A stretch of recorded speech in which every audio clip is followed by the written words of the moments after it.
Welcome to LOA Today. I'm Walt here with life coach Linda Armstrong, and this is your daily dose of happy. We are so happy you decided to join us today. Rita Giganti is actually going to be taking a few weeks off. She's kind of on like a little bit of a sabbatical. Hopefully we'll be getting her back at some point in the next few weeks. Don't know exactly when, but in the meantime, we will hold down the fort here, waiting for her to come back.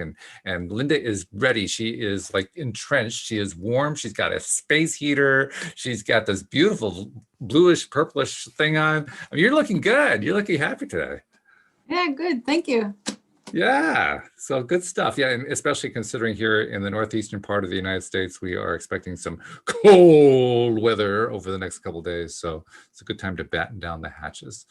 But we're going to try to warm things up today. And I wanted to start things off by sharing an email about a program we did yesterday with Daniel Mangena and Alex King, because Deborah wrote in to give us some feedback on it. She was really loving it. She's been actually our most avid writer lately, Linda. I mean, just like, I don't know what the best word to describe her is, but it's like a letter almost every single episode. That's how loyal listener she is. So we're going to have to come up with a special award for Deborah for being the top listener. But here's what she had to say about yesterday's show. She said she loved the show.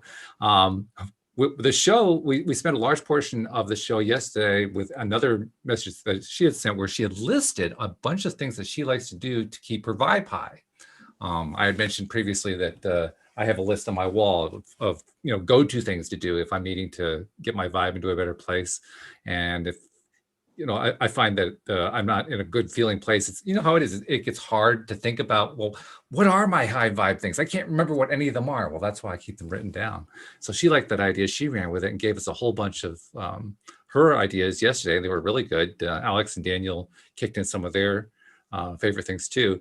And so that's like the general picture of what her email today is all about. She said, I hadn't really made the Taj Mahal and matchsticks. That was actually one of the things she said in her list, although she said that was a bit of English humor that in her words gets somewhat lost in the translation.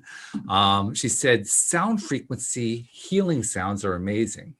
That's an interesting one. I hadn't thought of putting something like that on the list. Have you ever done anything with sound frequencies? Not particularly, but I will use some tones sometimes, like in a meditation group. I have this whistle. Actually, it's here. Uh-huh. And it sounds to the frequency of the heart chakra. Oh, okay.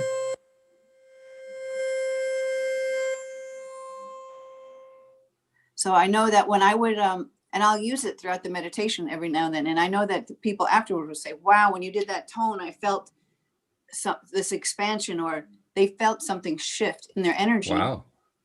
When I would use that tone. Okay.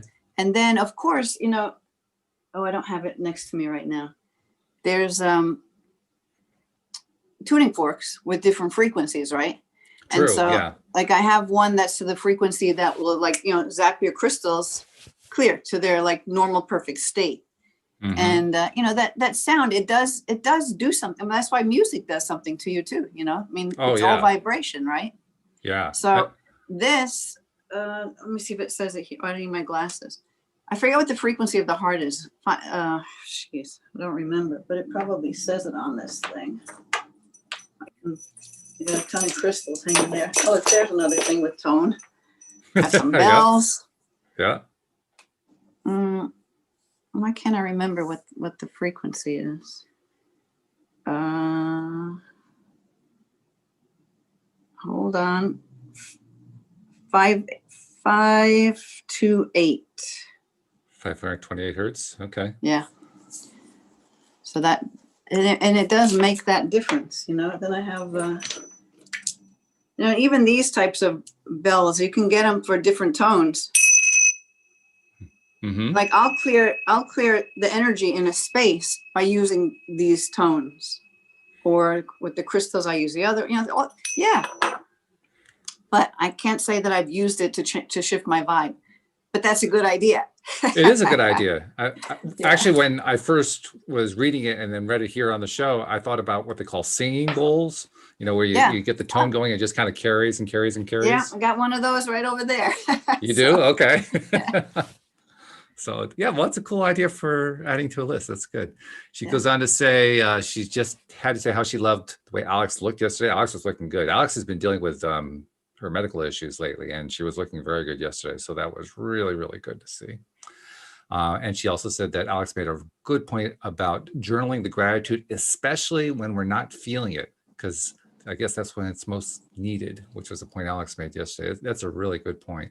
I don't know about you. I'm not much of a journaler, but I do know any kind of process that I do, the most important time to do it is when I need it, when I'm really needing it, and just do it like, 2 or 3 times over. I mean, lately, one of the things I've been doing, I have a few things I do every day, but one of the things I've been doing is I've been repeating an affirmation. And I'm not normally an affirmation guy, but I've been repeating the affirmation, I love me, I love me. And I was doing it today and I was getting high doing it. It was pretty crazy. I had Yeah. never gotten that experience with it before, but yeah, it's important to do these things at all times, but especially when we really, really need them. But you know what you find is that you'll go through them, like all of the things you've said, I've done them, and then I've not done them, and then I've done them, and it's like whatever you kind of get called to. And it's funny because I wasn't consciously thinking of anything in particular, but as you're speaking about this, I'm like, oh yeah, I used to always do that. Oh yes, and I did that, and I didn't do it, and I did it, and I didn't do it. So I think that you just kind of trust, as long as you're open to it, what is there that's there for you. Doesn't mean you have to do it all the time. That's why some people are like, I don't want to start that affirmation stuff because they can't see themselves fitting it into their life for the rest of their life. Like as if a lot of these things that we hear about are things you have to do, but they're not. You pick and choose as you feel drawn to them. And then when you're in, and I'm finding like when you're in that world, there's so many tools I know about, but I don't use them all. But I will go to a tool when I'm drawn to go to a tool. Mm-hmm. You know what I mean? Like some crystals I may not have been using for a while, then suddenly I feel like I have to start using that and I have to start carrying it with me everywhere I go. It's like, and then I feel bad. I'm like, oh, sorry, I was neglecting you, like to my crystal, But you're never neglecting a crystal because as long as you have a connection to it, it's that energy is always with you. And sometimes we're drawn to it. That's why sometimes, people want to carry rose quartz or something because they're just, here's a little thing, carved hearts, right? Rose quartz, because they're just feeling that they need that vibration. So they're drawn to that one to hang out with them, Right. Yeah. Okay.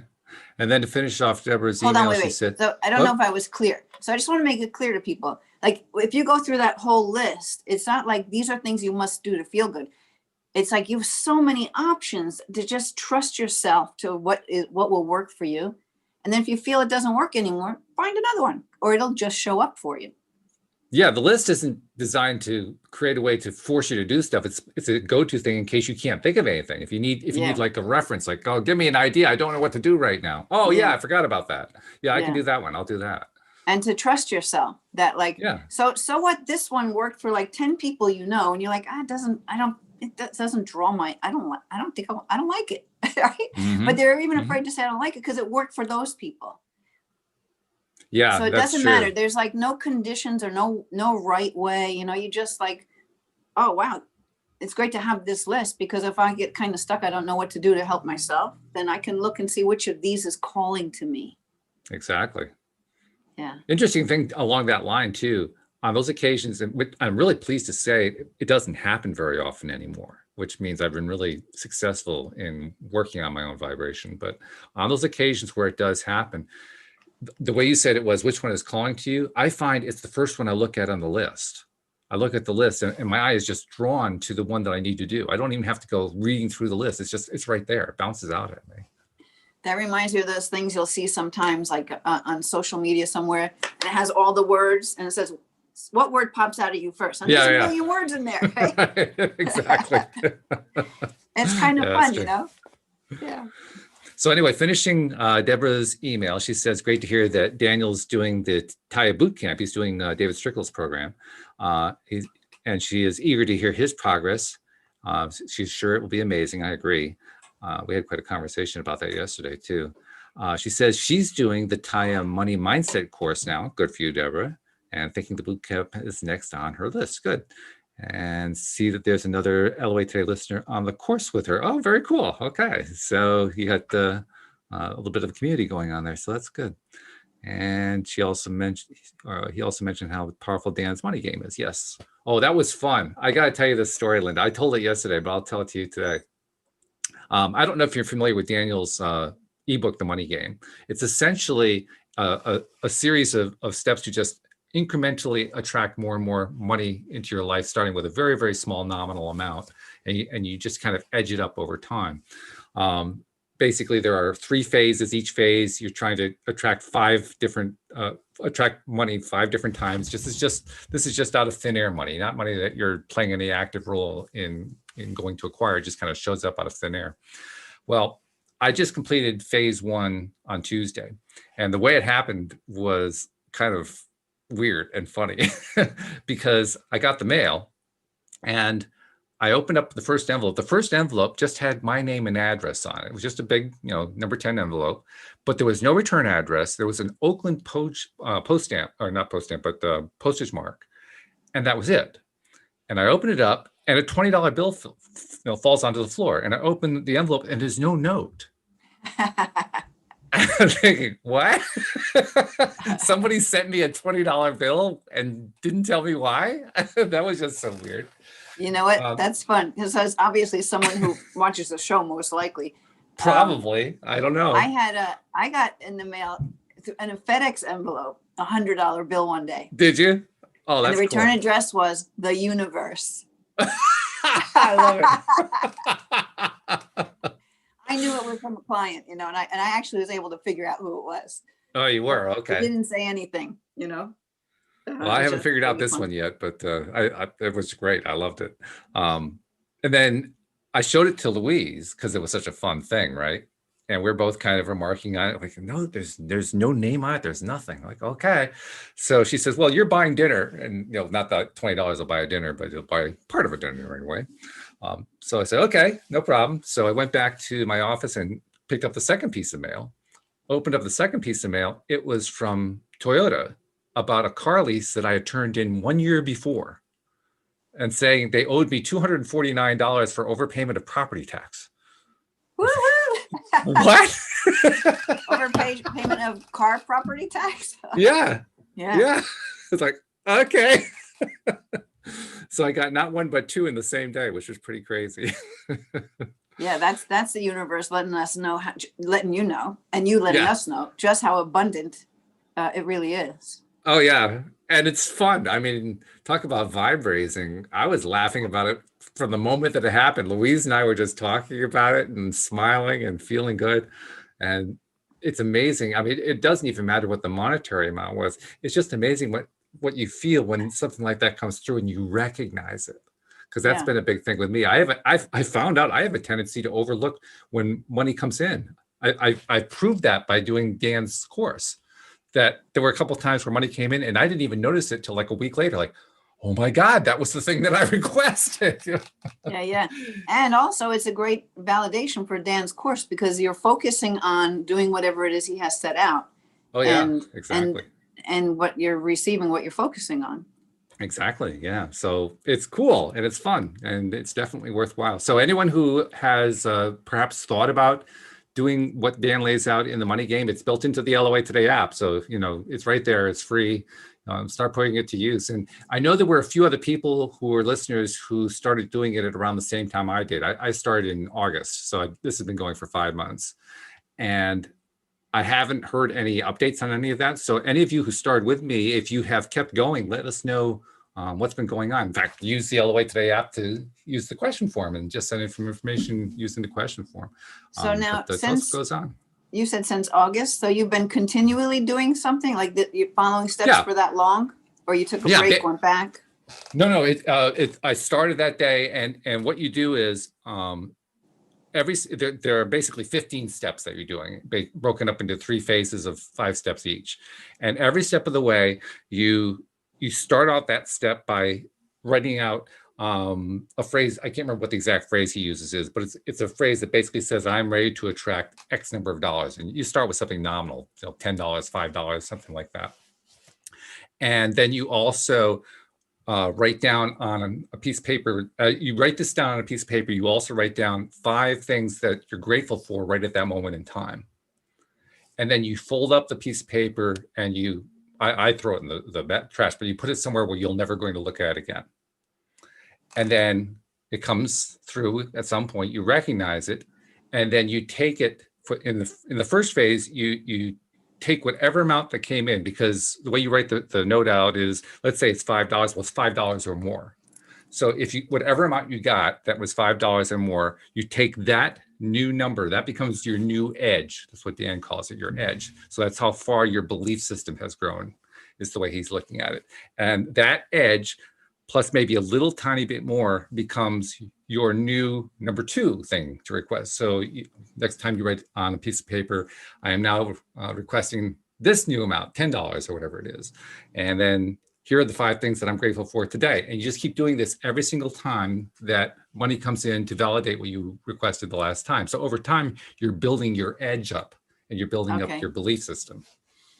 And then in phase 2, the only difference between phase 1 and phase 2, each time that you set a new edge, you add 20%. So you're kind of pushing the limits a little bit, building up your belief structure even faster. And are you on phase 2, or are you on? I just started phase 2. So right now my edge would be $300. That's what the next amount is that has to come in. All right, cool. Yeah. You know what I was going to say? One thing that might be fun to do, and you can do it or not do it, or anyone else who might be doing this. A lot of times, especially in meditation groups, I would get this paper, right? And they call it magic paper. Like you light it and it goes, and it just disappears. Yeah. Just right. Yeah. Okay. Yeah. So we would Touch write. Paper.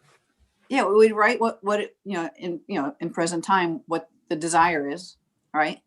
And then burn it and give it to the universe. Mm-hmm. Sure. So maybe instead of putting it in the trash can, because it's like trash can, maybe you can just burn it to the universe. Sure. Yeah. You could order some touch paper. Yeah. Outside, and just like give it, like I'll do that a lot of times. I'll go outside, I'll burn, or even if you want to get rid of an energy and you don't know, you feel like you can't let go of something, write it down and then give it to the universe. Like burn it however you want to burn it, like as long as it's safe. Right. Don't go burning down your house or anything. We want to avoid that. Yeah. It just adds a little more ceremony to it. It kind of, I feel like maybe it locks it in a little bit more because you're actually doing an activity out of it. I don't know. Just I wanted to share that for fun. It's going to be a little bit higher vibe too, just because it's fun. You set the touch paper off and go, and it just kind of disappears in this flame. Right, and because you're like, where did it go? It went into the universe. Yeah. So that's a good idea. I like that. I mean, I've never really had a negative attachment to putting it in the trash can, so that's why I didn't really worry about that. No, it doesn't matter. Yeah, no, I'm just thinking of like another fun way of doing something for. Yeah, I like that. That's cool. Maybe I'll order some touch paper after we're done here, because that's a cool idea. Yeah, I should get some more. I don't know what happened to it. It's fun. Really it is fun for people of all ages. The nice thing about touch paper too, it's safe. It's not like you're in danger when you light a flame to it. It disintegrates so quickly you can't really burn yourself. So it's not a dangerous thing to do, which is reassuring. Yeah, that's fun. So good. Okay, that was a good idea. Where are we? What are we up to? Well, we finished up Deborah's email, so I just wanted to say thank you to Deborah for sending in the email. And by the way, feel free to all of our other listeners. This is like our way of encouraging people. Send in your email. Send in a question if you'd like us to address a question. Just because Rita's on sabbatical doesn't mean Linda and I can't try to answer questions. I mean, Linda's a pretty good energy and life coach, so take advantage of that. And it's also valid for all of our other coaches and co-hosts who are on the show. All of them are now listed and they have just been updated on the app. So take advantage and send in a question or just send in some comments and we'll make it part of the conversation here because, hey, we love hearing from listeners. It's fun. Yeah. And you know what? So Rita's been tapping in that way for longer than we have, put it that way. Yep. Right. And I've been tapping in that way longer than you have, but but all of us can do it. Everybody can. And the thing with the way that the energies are changing on the planet, you know it. How many times something's going to happen, or you think of someone, the next thing you know, they call you the next day, or say something and the other person's like, I was just going to say that. Right. I mean, I can't even count them. It happens so much where you just know something. So now when I get a thought, I'm like, okay, that's probably going to show up either today or tomorrow. Like, why did that pop in my head out of nowhere? you know? Mm-hmm. Yep. And I think that maybe it's happening a lot too, because I'm putting my attention on it by having fun with it. Because when those things happen, that raises your vibe. When you notice the synchronicity and you're like, whoa, and you actually realize that it's not by chance, it starts to empower you even more to realize that we all have this psychic ability. Yeah, yeah. Well, actually, yesterday, Louise and I decided we were going to watch an old movie, The Celestine Prophecy, based on the book. And we have the DVD, and after we watched the movie, they had one of those special features things. So we watched the special features, and in the special features, one of the actresses who played one of the roles in the movie, she was talking about how she and another actress had been talking about something. And as they were talking about, there was a radio playing, and the announcer talked about the same thing they were just talking about. And they remarked on how he had just said the same thing that they were saying. And they said, wouldn't it be cool if that happened all the time? And the announcer says, so for those of you who want this to happen all the time, I mean, literally, they were getting that kind of feedback from this guy who's talking to them on the radio. So, I love it. There it is again. I love it. So I just picked a card. Oh, okay. Divine timing. There we go. Yeah, that's exactly Right. what we're talking about. I chose it. I don't know if you saw me. I was shuffling. I chose it while you were speaking that story. So I'll read it to you. It says, divine timing. Life is always unfolding in perfect time, space, experience sequence. So angel wisdom is encouraging you to move into a state of trust, knowing that good things are always unfolding for you. You may find yourself feeling impatient and unsettled, but instead of letting your ego and imagination pull you into the downward spiral, because that's what it will do, trust that your prayers are being answered and your plans are coming to fruition in a way that is meeting your needs rather than your wants. Because it's like, I want this to happen by this date, but maybe it doesn't need to happen then, but because there's more that's going to unfold before it actually happens, right? So it says, you may feel that your prayers aren't being answered or that your hopes aren't being realized, but you must know that the universe and your angels are always working towards the highest good and the outcome that will best serve you. So when this card appears, trust in the process. So there's another part of it, but maybe that's also trust in what we're talking about right now, in that we all have this ability to know. Like we all know what is best for us, but we don't always listen to it because we don't always hear it or feel it in your heart because your mind gets in the way. No, it's very good at it wants that. to tell you, no, you have to follow these steps for that to ever happen. Yeah. When maybe those steps are totally what's keeping it away. You need to bypass that and just feel what comes next. But anyway.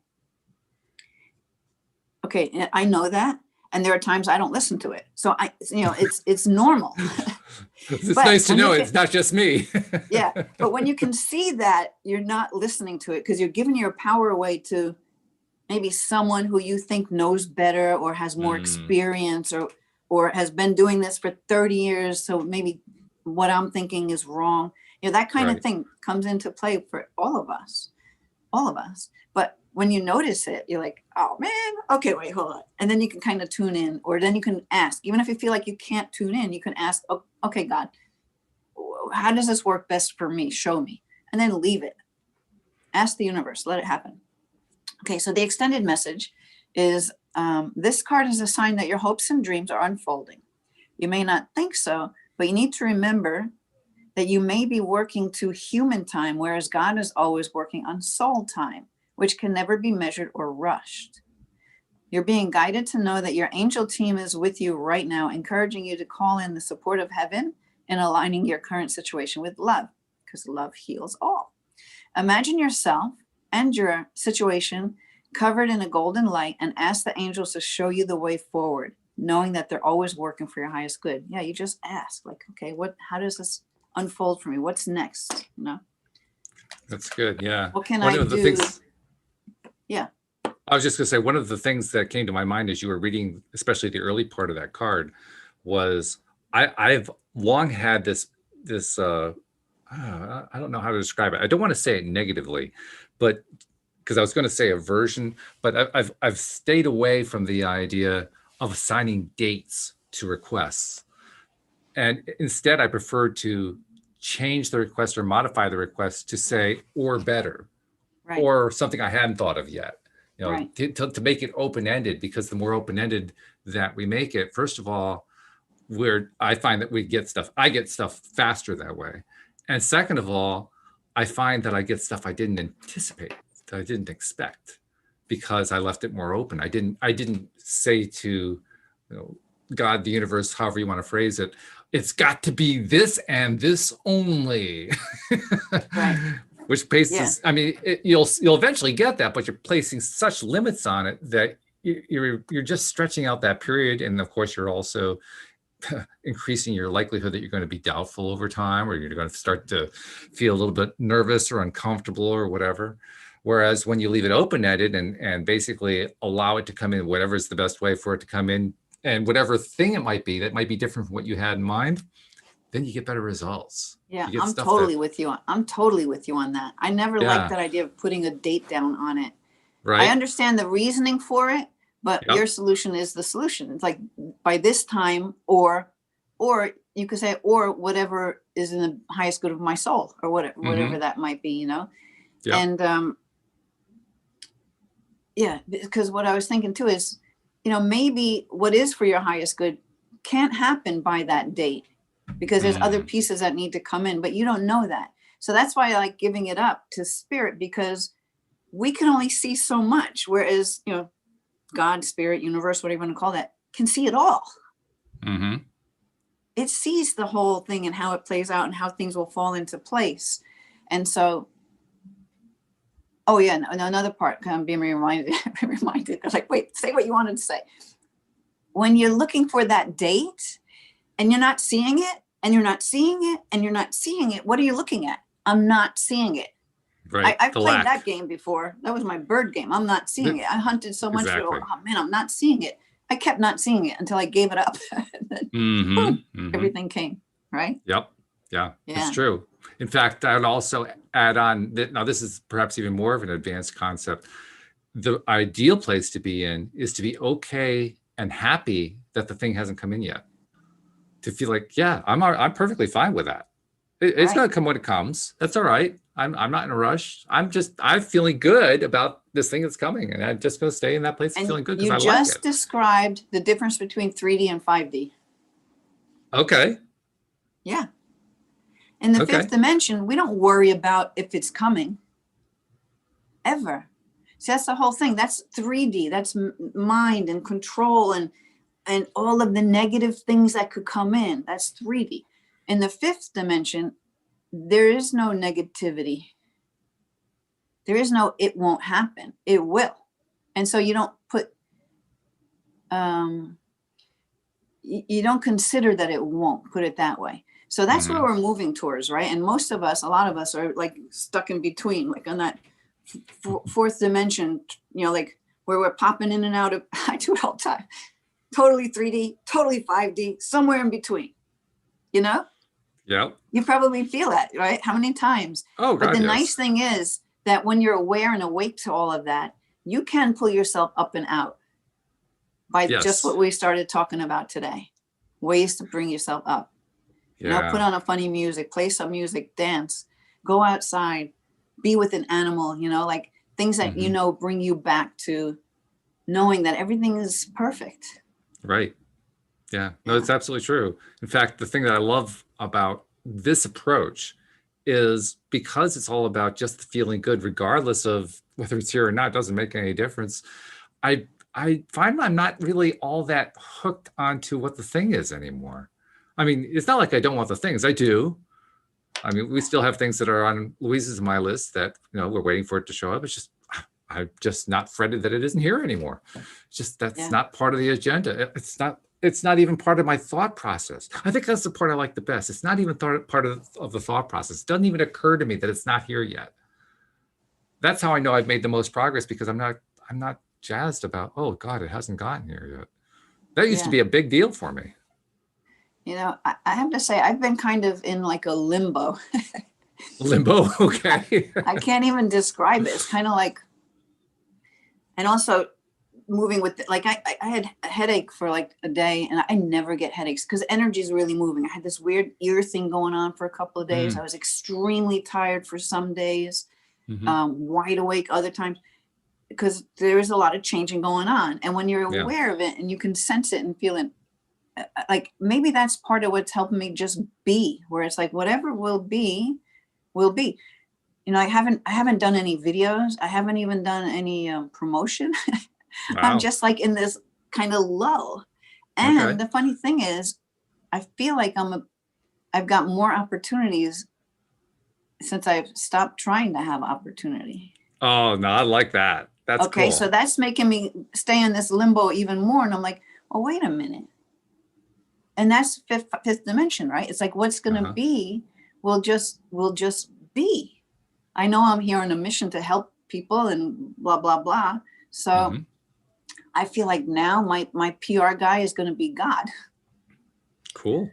That's kind of where I am right now. Like I could change that and say, well, let's play the game a little bit and do a little promo here. And I know I'm going to be doing videos, but I'm not going to do a video just because it's something that would be good to do for my channel or for whatever other reason, because then it's not authentic, you know. And it's like, no, I'm not going to do that right now. And when I'm ready to do it, it'll be done. So I can't even describe it. It's more an energy than the words I'm trying to put to it. Of this sort of a lull, a timeout, or just a being space.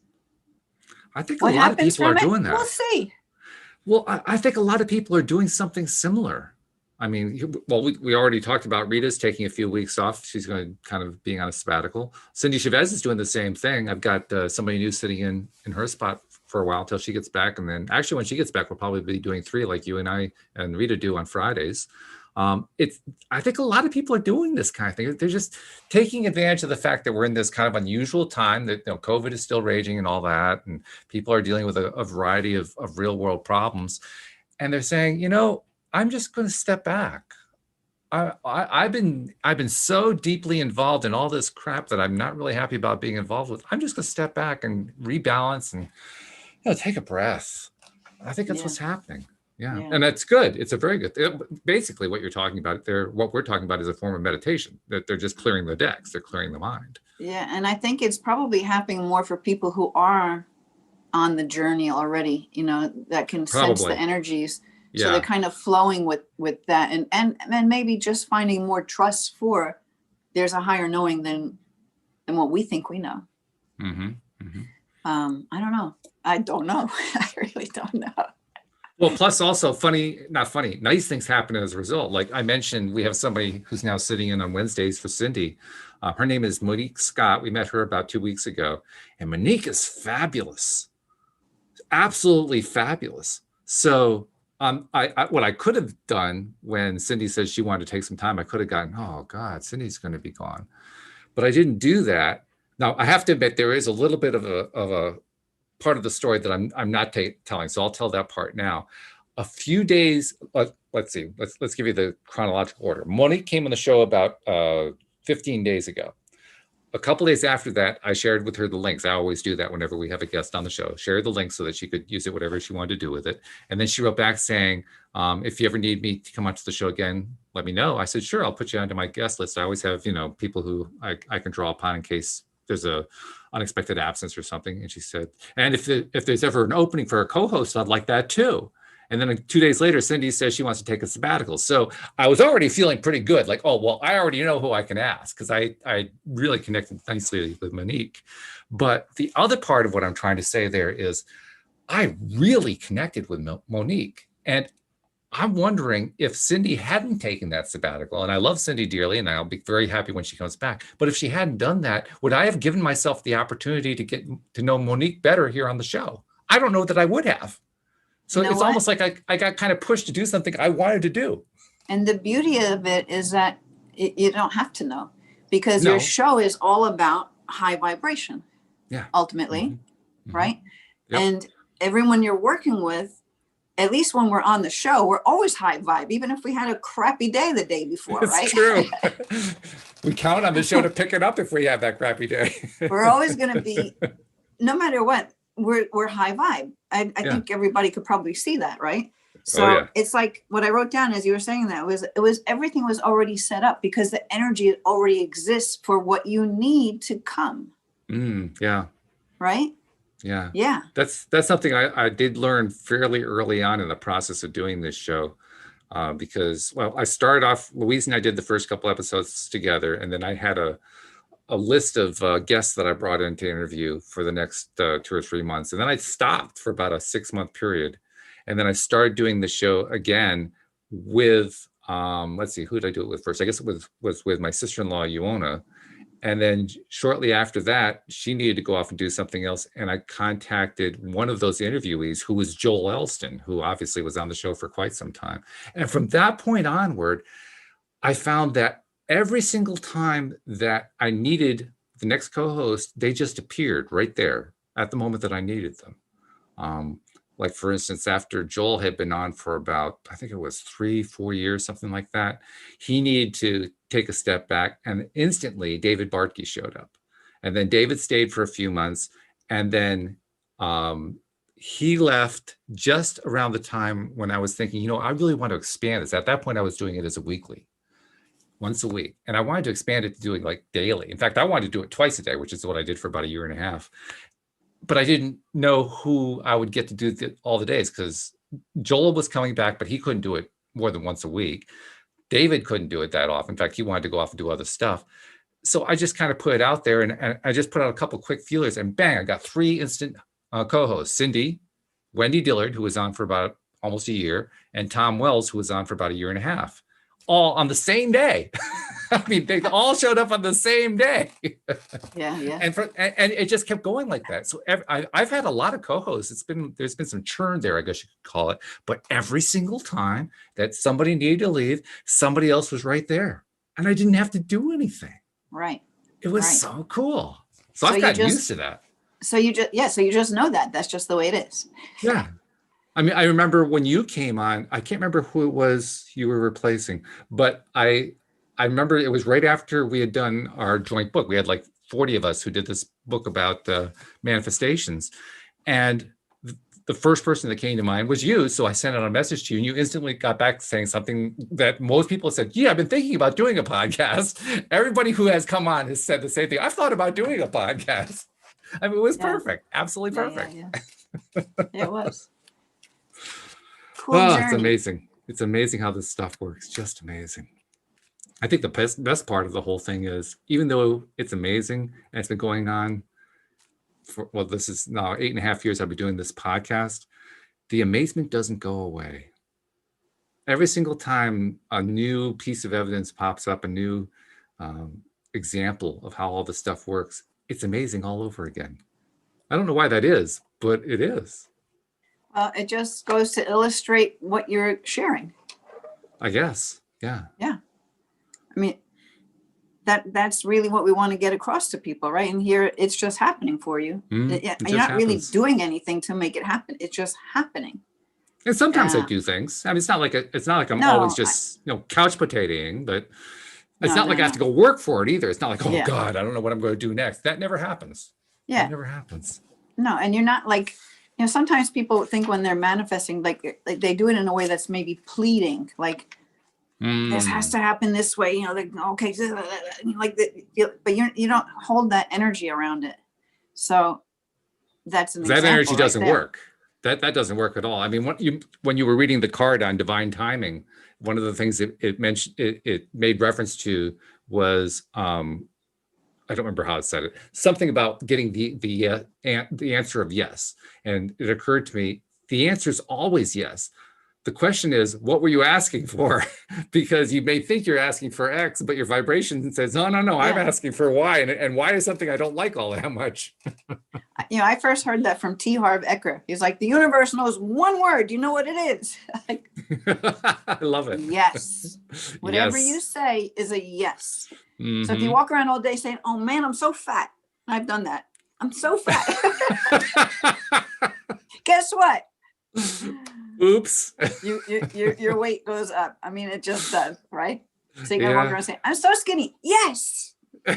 There you go. So anyway, I just pulled a card, number 16, rescue, but we got it upside down. I have no idea what it's going to say. Rescue inverted. All right. Let's see how it applies to us. But the card is generally about you are safe and secure and free to be yourself. So now in the reversed, it says, are you trying to rescue another? Do you believe your love can change someone or miraculously heal this person? Or are you waiting to be rescued? So whoever needs to hear this card, these are the questions. Do you believe that someone will sweep you off your feet and take away all your troubles? In reverse, the rescue card cautions you against romanticizing your situation right now. Look closely and see the reality as it is rather than the illusion of how you'd like it to be. This could be what we've been speaking about, right? Mm. You need to step back and rescue yourself. Trust that spirit will guide you and expose the illusion so that you may discern the difference between truth and fantasy. So the sentence I liked was, cautions you against romanticizing your situation right now. Look closely and see reality as it is rather than the illusion you'd like it to be. So that's like, too, sometimes when you lock it in as to how it has to be, like that's the illusion that it's got to happen in this way, or it has to be this person that I'm going to fall in love with, right? Right. That's why when I work with people on that thing, I'm like, don't attach a particular person to the desire to be in the relationship. Yeah. Because that one might not be for you. And then you're blocking out all the ones that are the potentials that are just right. So again, it gets back to like trusting instead of creating your own movie and thinking it has to be exactly as the movie script you wrote. Allow that wiggle room or plenty of room for spirit to come in and have it come as it would be. So we were just talking about that. So I'm taking it that way. I agree with you. Else come with you? Well, just to, first of all, to elaborate on that, what the other way I look at it, saying exactly the same thing is, if I am like trying to attract a soulmate, okay, first thought that comes to my mind is there's not just one. People tend to think, oh, there's just the one soulmate, but no, there are probably millions of people who could be soulmates. It's just a question of which one comes along. So don't, when you restrict yourself to, it has to be that particular SP, you're basically saying, I know better than what the universe can deliver to me. Like, oh, okay, really? Good luck with that one. Right. Yeah. That's a little dangerous. If you really want to go that way, feel free. You certainly can attract exactly what you scripted. It's just not always necessarily the best idea. You can actually get better if you kind of let go of that. And I can't remember, there was something at the end of that rang out to me, and I don't remember what the last part of that card said. Let me see if I could find it. Let me go back to that card. It was like the last sentence. There was something in that sentence, and I just don't remember what it was. And it says, trust that spirit will guide you to expose the illusion so that you may discern the difference between truth and fantasy. What's the sentence just before that? Look closely and see the reality as it is rather than the illusion of what you'd like it to be. Okay, yeah, so they basically talked about the same thing there. I'm not quite remembering what it was that I had in mind.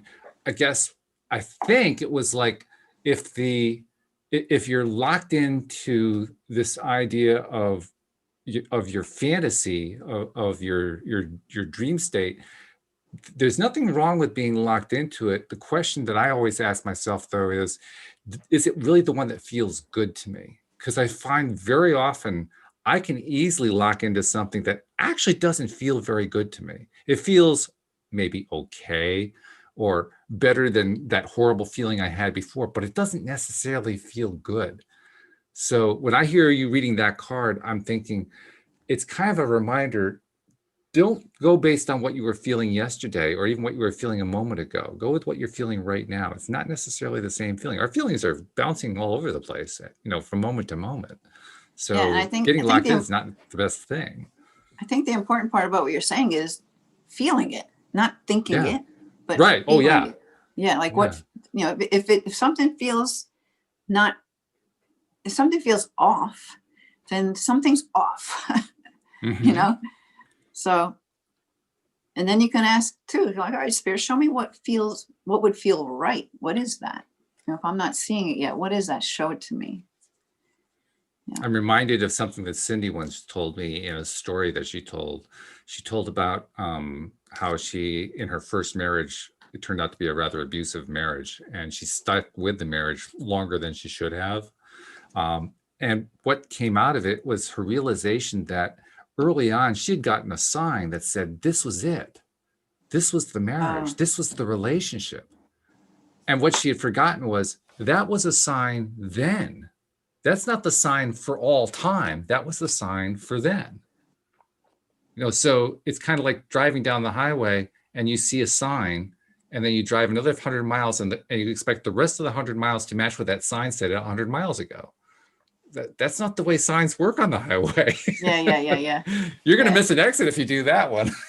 and you're so focused on that sign that you're not seeing all the ones that are trying to come to you and say, wait. Exactly. Look here. So look, this is probably so appropriate. Back to basics. Yeah. Well, that's what we're talking about. Okay. Yeah. So page number 4, back to basics. I'll read it. It says, your psychic sense and higher awareness are founded on one common sense, which begins with properly meeting your your basic physical needs. And as obvious as it sounds, and this is so true, when your body's out of balance with something, everything feels worse. Like if you're really hungry or you're really tired, everything is so much worse. So I don't know if it's going to talk about that, but let's see. It says, as obvious as it sounds, it's easier said than done for most people, as they tend to live in their head and forget their bodies. If you neglect your basic needs, your higher awareness will diminish, leaving you to operate on adrenaline and anxiety. In such a state, you miss the finer, more subtle psychic vibrations and you lose your way, right? You're no longer inside. Yeah. Everything's external at that point. So it says self-love and self-care are non-negotiable commitments for the sixth sensory soul. If you've drawn this card, it's time for you to raise your bar on your self-awareness. Assess your basic habits. Are you taking loving care of your body without guilt? Are you getting enough sleep, drinking enough water, eating healthy and lovingly prepared foods, and getting adequate exercise? If not, you're paying a high price for the neglect and the sabotage of your higher awareness. Your body is your greatest psychic receptor, and as a fully committed sixth sensory being, give yourself these things and pay attention to the higher energies that start flowing through your life right now. So that's a great reminder, right? To really pay attention to what your body needs. And because when you're feeling well, I mean, you could have some kind of problem in your body, but still have a basic well-being by getting enough rest. And I'm not saying, some people have physical pain in their body each day, right? Mm-hmm. But if that body is well rested, hydrated, eating the right foods, getting enough sleep, you're going to be more in tune. And maybe you actually find the way to sort out the solution for the pain that was in your body, It's always possible. Yeah, that can definitely happen. That card is also resonating with me in particular because I think I told you I'm in the process of trying to become a public speaker, a paid speaker, to go to colleges and companies and all that kind of stuff. And my initial talk that I've been putting together, and listeners have been hearing about this almost ad nauseum lately, but the initial talk is aimed at college students. And the topic I'm addressing is the tremendous amounts of stress and pressure that college students are experiencing today. It's really gotten out of control. So I want to kind of bring in some of the concepts we talk about, but I'm doing it more from a scientific perspective, using, positive psychology research and so forth, rather than bringing it in as a spiritual thing. Because I know especially if I'm talking to a university, they're expecting to have stuff be on that kind of a basis. And I was reaching for, okay, what's my actual core topic? What's my topic? And I finally nailed it down this week. My core topic is self-love. That's really what I'm trying to aim at.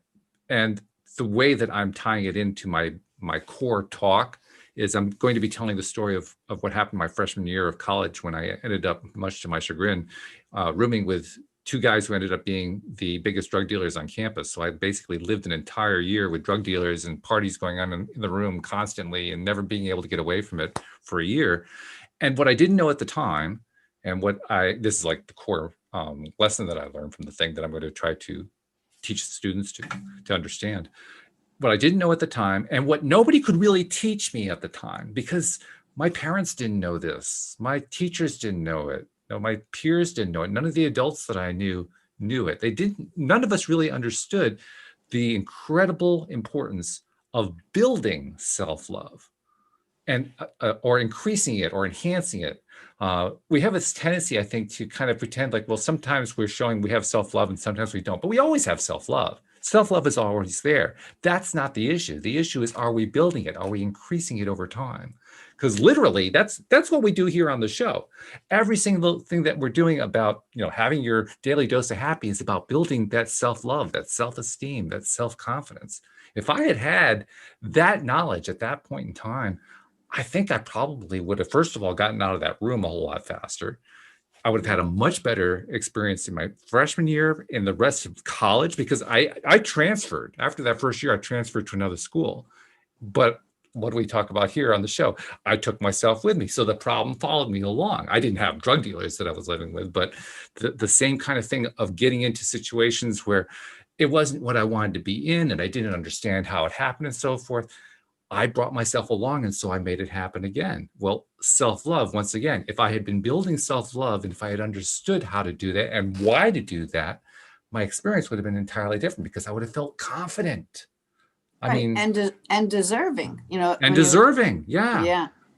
Really yeah. big. I mean, to want to say, well, I'm going to put myself first. So what's wrong with that? Exactly. It's not it's selfish in the best way, It is. Yeah. I mean, what is it they say about the relationships? Who are the people who are attractive? The ones who are attractive are the ones who give off this ooze of self-confidence. Where does the self-confidence come from? Self-love.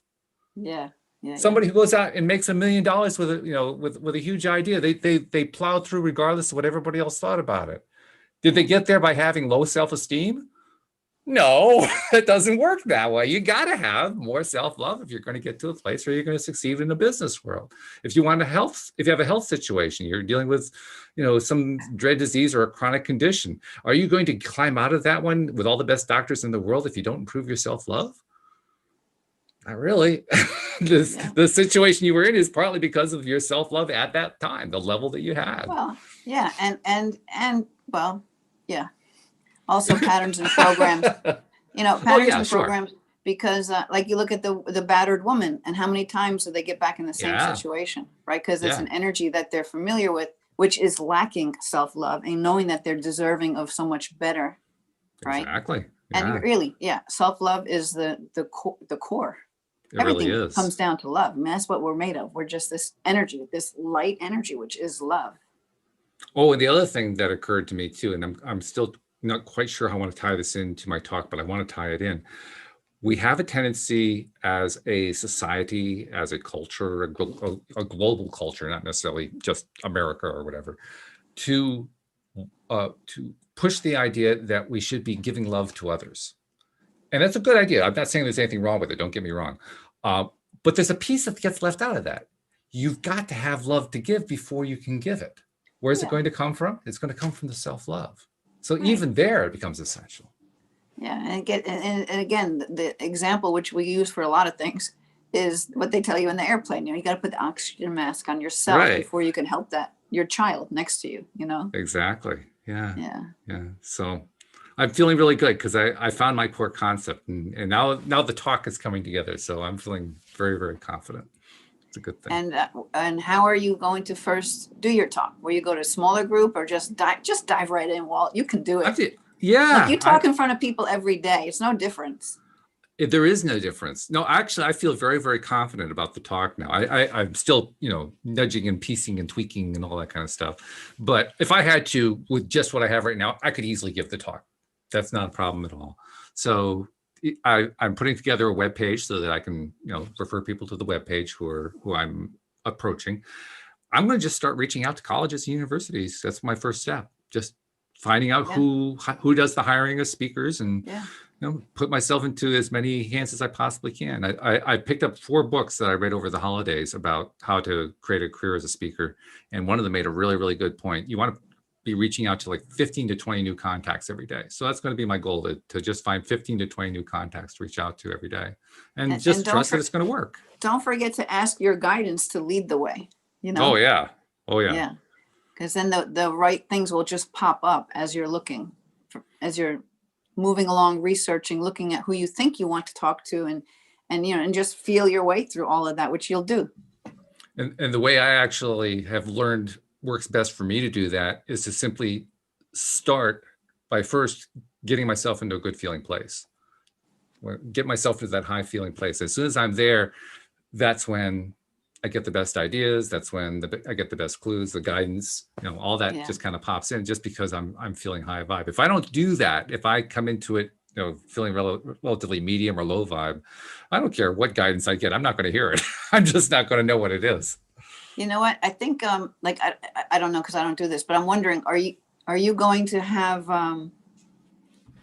maybe your script, but maybe more bullet points? Because I would say probably you're going to just start channeling whatever needs to come out. So you might go off script a lot, like, and maybe it's just making sure you hit these different points. Yeah.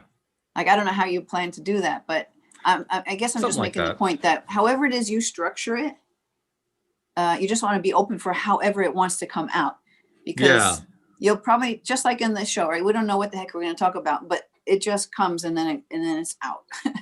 Yeah, the only reason that I'm putting together a very detailed talk is not that I want to give the same canned talk every time, but just so that I've gone through in my mind a number of times what my best talking points are, so I can just grab them as I need them. It's kind of what I already have done here on the show. It's just that on the show, I've had the luxury of doing over 1,300 episodes now. So, after a while, the talking points just kind of fill in by themselves. I don't have to worry about it. But you know what, too, by writing that whole script, who knows where maybe that ends up in some kind of a paper or a book or it should go on your blog or whatever, your website for that, Absolutely. Oh, I think it will. And I'm also thinking part of the way I'm putting it together is I'm thinking, what practical exercises can I walk them through right then and there, which probably comes down to giving them a list of things that they can do, kind of like the list we were talking about earlier. Here's one thing you can do. You can listen to music, and here's what happens when you listen to music. I'll probably run them through mirror exercises, because that's the thing I'm really big on, and just have a whole bunch of them that I can just walk them through right there. In fact, I like the idea of the mirror exercise because almost everybody who's a college student has a smartphone. So I can just tell them, pull out your smartphone, put it on the camera app, turn it into selfie mode, and you got yourself a mirror. And, just do the mirror exercise from there. So, yeah. But just having things like that, at my fingertips is really what I'm trying to do. Because I think you're right. I'm going to end up just going with whatever the flow is on any given occasion. Yeah, because something's going to pop in that might not be on the piece of paper. That's right. Yeah, exactly. And that's cool. I think that. That's the fun part. It is the fun part. That's why I keep coming back to do the podcast every week. I mean, it's a lot of fun. Yeah, it's good stuff. Oh, wow. So as usual, we have actually succeeded in building that daily dose of happy. I'm really feeling it. So thank you very much for helping me to get there. And I'm pretty sure that we got you there too. So that's a good thing. Oh, absolutely. Thank you. Yeah. Thank the listeners, because even though we're looking at each other, it's like we feel the people. Oh, yeah. Yeah. And that has built over time. I mean, we've had people. Oh, actually, we have a quick question. We got like a minute here. Maybe we can get a quick answer from you. Linda is asking, LYNDA is asking, how do you know if a telepathic warning sign is true? I'd say you just got to feel it with your gut. If something's right or wrong for you. I don't even know if I would call it a warning. It's just you have to trust your inner knowing. To, like, sometimes you take a whole different ride home than you would normally do, and then you find out there was an accident or some major thing that happened there. So, and you just got to follow the inner knowing, because spirit's going to lead you to all the right places.